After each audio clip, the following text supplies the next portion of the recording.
कभी कभी जिंदगी वो सवाल बन जाती है जो जवाब से नहीं, एहसास से समझी जाती है। आज मैं जो कहने जा रहा हूँ वो कोई किताब से पढ़ा हुआ ज्ञान नहीं है। ये मेरे साथ हुआ और शायद तुम्हारे साथ भी हो सकता है। दोपहर का वक्त था।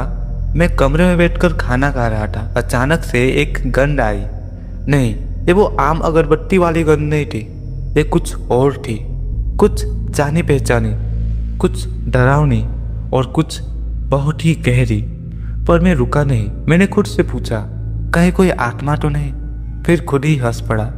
क्या फिल्मी बातें कर रहा हूँ यार। पर जैसे ही मैंने ये सोचा, मेरा माथा हल्का हल्का घूमने लगा, दिमाग सुन्न होने लगा। पर डर नहीं था, क्योंकि मेरे पास मेरा वो अभय चक्र था जो मेरे विश्वास से बना था और शायद ब्रह्मांड से भी जुड़ा हो। क्या यहाँ कोई है?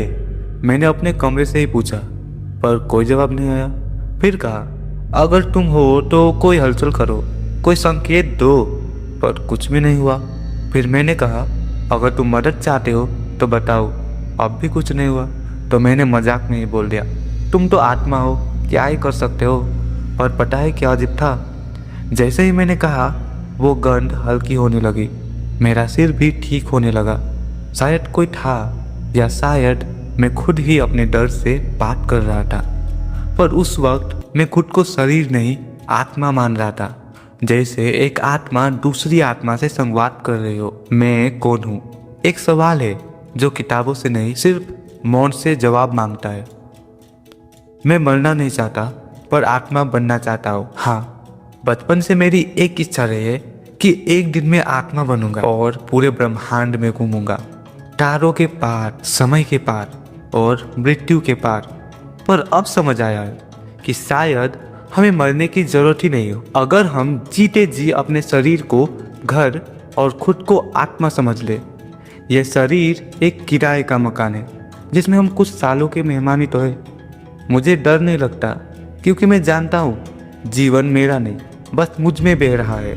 क्या वो दादी थी? जब मैंने पूछा तुम कौन हो, तो मुझे दादी की वही पुरानी सी साड़ी की वही जानी पहचानी सी बू आने लगी।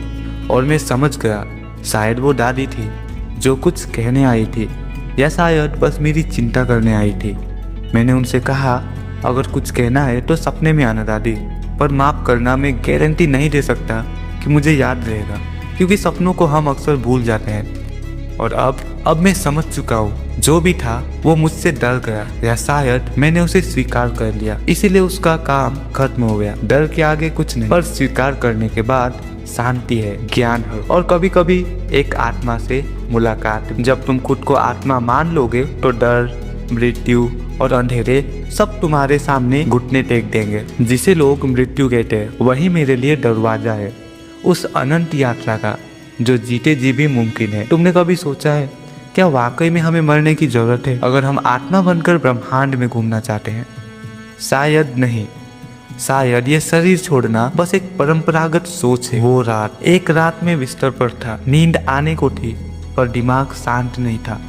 मैंने आंखें बंद की और खुद से कहा, अब मैं शरीर नहीं हूँ, मैं सिर्फ एक ऊर्जा हूँ जो चाहे जहाँ चाहे जा सकती। धीरे धीरे मेरे शरीर का बोझ हल्का होने लगा और मेरा मन जैसे ऊपर उठने लगा। और फिर मेरे कमरे की दीवारें धुंधली हो गई, छत जैसे पारदर्शी हो गई और मुझे लगा मैं हवा में तैर रहा हूँ, बिल्कुल जैसे कोई सपना हो। पर यह सपना नहीं था, क्योंकि मैं होश में था। मैंने नीचे देखा तो मेरा ही शरीर वहीं लेटा था, पर मैं वहाँ नहीं था। जब आत्मा उड़ान भरती है तो धरती की सीमाएं नहीं रोक पाती और समय बस एक कहानी बन जाता है। क्या ये सच था? हाँ, ये सच था, क्योंकि उस दिन के बाद मैंने हर चीज को अलग नजर से देखना शुरू किया। तारों को देखता तो लगता ये मेरे ही घर के लैंप है। आकाश गंगा को देखता तो लगता जैसे कोई पगडंडी हो जहाँ मैं चल चुका हो। और समझ आया कि हम सिर्फ शरीर नहीं है, हम अनंत है, हम यात्री है ब्रह्मांड के। क्या ये हर कोई कर सकता है? हाँ बिल्कुल, पर शर्त ये है, डर छोड़ो, मन शांत करो और विश्वास रखो। तुम्हें न कोई गुरु चाहिए, न कोई किताब, बस थोड़ी चुप्पी, थोड़ा अभ्यास और बहुत सच्चा इरादा। जब तुम मैं शरीर नहीं हूँ मानने लगोगे और शरीर को अपने भीतर की गुफा समझोगे, तब बाहर की दुनिया भी तुम्हारे भीतर आने लगेगी। ब्रह्मांड बाहर नहीं है, वो तुम्हारे भीतर है। बंद आंखों के पीछे एक पूरी दुनिया है जो सिर्फ तुम्हारी है। और फिर मैं लौट आया। उस यात्रा के बाद मैं वापस अपने शरीर में लौट आया, पर अब कुछ बदल चुका था। अब मैं सिर्फ दिवस नहीं था, मैं एक आत्मा था जो दिवस का शरीर पहने घूम रहा था। मैंने उड़ना सीखा, बिना पंखों के, बिना मरने के, सिर्फ ये मानकर कि मैं शरीर नहीं हूँ, सिर्फ एक मैं हूँ। मैं तो डरता नहीं था, फिर भी एक वक्त ऐसा आया जब शरीर कांपने लगा, सिर दर्द, गंध, वाइब्रेशन, पर मैं डर नहीं रहा था। तो फिर ये सब क्यों हुआ? कहानी उस रात की। वो रात कुछ अलग थी। मैंने ध्यान किया, कुछ मंत्रों का जाप किया और मन ही मन बोला, कोई नकारात्मक असर मुझ पर या मेरे किसी अपने पर नहीं आना चाहिए। धीरे धीरे माहौल कुछ भारी सा लगने लगा। सिर हल्का घूम रहा था, मन कह रहा था कोई और भी है यहाँ पर। मैंने डरने की जगह संवाद किया, अगर कोई है तो संकेत दो। पर जब कोई प्रतिक्रिया नहीं मिली तो मैंने मजाक में ही कह दिया, अरे तुम तो आत्मा हो, क्या ही कर पाओगे। जब मन शांत हो और आत्मा जागरूक हो तो डर अपने आप भाग जाते हैं और फिर जो होता है वो होता है शुद्ध अनुभव। तो फिर शरीर क्यों हिला? आत्मा का वाइब्रेशन जब शरीर की ऊर्जा को छूता है तब तुम्हारा शरीर उस ऊर्जा के आगे थोड़ा असहज हो जाता है, क्योंकि वो बहुत ही महीन और तेज होती है। शरीर जैसे कह रहा हो, मैं इस तेजी के लिए तैयार नहीं हूँ अभी। इसीलिए सिर दर्द, कंपन और गंध भी, क्योंकि इंद्रियां जब सूक्ष्म ऊर्जा से टकराती है तो उनका व्यवहार बदल जाता है। तो क्या यह बीमारी थी? नहीं, ये बीमारी नहीं थी, ये शरीर का रेसिस्टेंस था। जब आत्मा उड़ती है तो शरीर डरता नहीं, पर वो कहता है जरा धीरे उड़ो, मैं भी तुम्हारे साथ चलूं। उस पल मैं भूल गया कि मैं शरीर हूँ। मुझे लगा मैं सिर्फ मैं हूँ, जैसे दो आत्माएं आपस में संवाद कर रही हो। न इंसान की भाषा, न शरीर का एक्सप्रेशन, बस भावनाओं की तरंगे और कंपन, एक आत्मा से दूसरी आत्मा तक। फिर याद आया, अरे मैं तो अब भी इंसान हूँ और इंसान की शक्ति आत्मा से भी अधिक है, क्योंकि आत्मा सिर्फ महसूस कर सकती है, देख नहीं सकती, छू नहीं सकती, पर इंसान वो सब कर सकता है और महसूस भी कर सकता है। शरीर सीमित है, आत्मा सूक्ष्म है, पर इंसान वो एक सेतु है दोनों के बीच का, एक ब्रह्मांड जो दोनों को जी सकता है। और इसीलिए अब मैं आत्मा भी हूँ और इंसान भी। मैं शरीर को घर मानता हूँ, न कि खुद को सिर्फ एक शरीर। और मैं ये जानता हूँ कि बिना मरे भी मैं ब्रह्मांड की यात्रा कर सकता हूँ, अगर मैं अपने भीतर उतरूँ और डर को बाहर निकाल दूँ। मौत एक भ्रम है, डर एक पर्दा है, आत्मा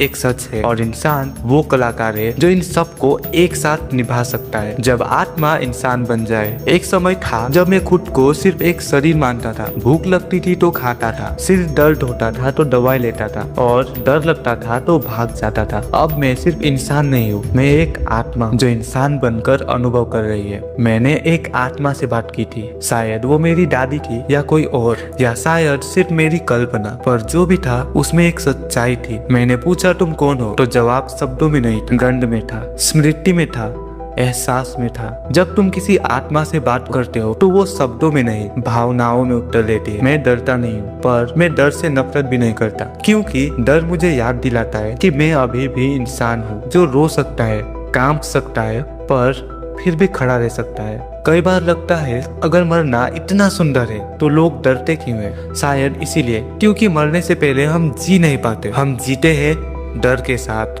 संकोच के साथ और बंधनों के साथ। पर जब आत्मा जागती है तो ये सब बंधन टूटते हैं। तब मौत भी एक यात्रा लगती है, न कि एक अंत। मृत्यु कोई अंत नहीं, वो तो एक उड़ान है। जब आत्मा पुराने पंख उतारती है और नए आसमानों की ओर चल देती है।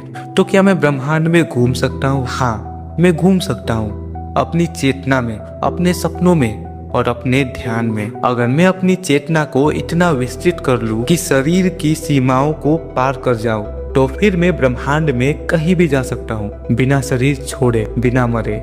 बस एक चीज चाहिए, पूर्ण जागरूकता। तू आत्मा है, तेरे पास समय नहीं पर अनंतता है, तेरे पास पंख नहीं पर उड़ान है। तू मरा नहीं है, तू हमेशा था, है और रहेगा। अब अंत नहीं, बस विराम। अब मैं जानता हूँ मुझे कुछ साबित नहीं करना, बस महसूस करना है। मैं दादी से फिर मिलूंगा, शायद किसी गंध में या किसी सपने में, या शायद जब मेरी आत्मा खुद उनकी तरह हल्की हो जाए। और अंत में एक पत्र मेरी आत्मा के नाम। प्रिय आत्मा, अब मैं जानता हूँ तू कौन है। तू वो है जो हर डर से परे है। तू वो है जो अंधेरे में भी प्रकाश ढूंढ लेती है। तू वो है जो मुस्कुरा कर पूछती है, डर क्यों रहा है? मैं तो हमेशा तेरे साथ हूँ और अब मैं भी तेरे साथ हूँ, एक इंसान जो तुझे समझने लगा है। अगर कभी किसी को ये अनुभव महसूस हो तो बस इतना कहना, डर मत, वो कोई और नहीं, तेरी अपनी आत्मा है जो तुझे तेरे आप से मिलाने आई है।